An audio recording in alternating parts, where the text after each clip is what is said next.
ককলামারি গ্রামে কল্পতরু উৎসবকে কেন্দ্র করে সুসজ্জিত শোভাযাত্রা গোটা এলাকা পরিক্রমা করল। রতুয়া 2 ব্লকের পুকুরিয়া অঞ্চলের ককলামারি গ্রামের বাসিন্দারা একত্রিতভাবে গত প্রায় 25 বছর ধরে এই কল্পতরু উৎসব করে আসছে। রামকৃষ্ণ পরমহংসদেবের ভক্তবৃন্দরা একত্রিতভাবে কর্মসূচির আয়োজন করেছে বুধবার।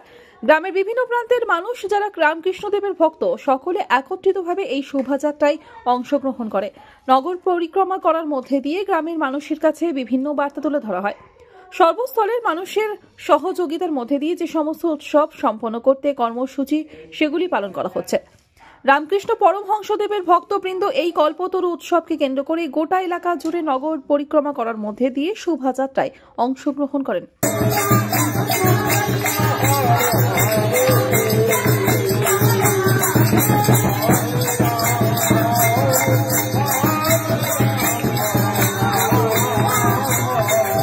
খুবই ভালো লাগছে। আমি মালদা রামকৃষ্ণ মিশন থেকে এসেছি। এটা 25 বছর কল্পতরু উৎসব শুরু হয়েছে, উদযাপনে চলছে।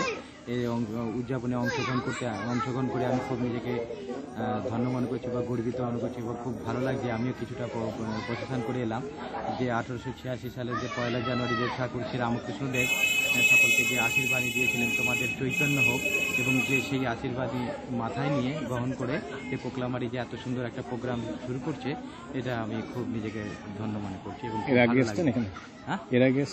হ্যাঁ, গত আমি 2022 সালে এসেছিলাম একবার।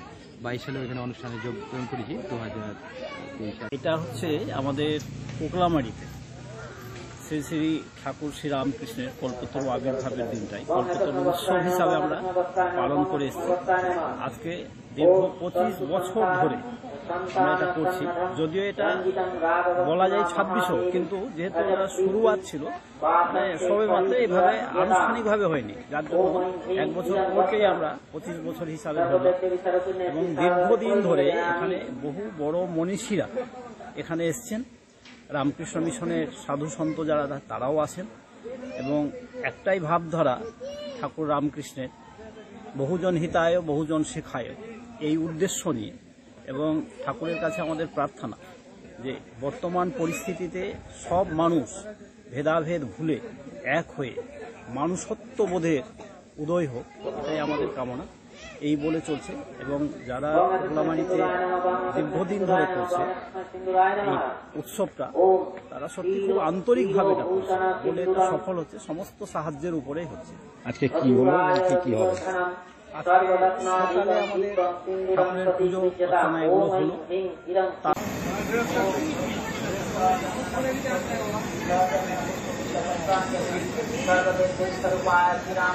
মালদা থেকে দেবসিনা রিপোর্ট, আনন্দ বার্তা।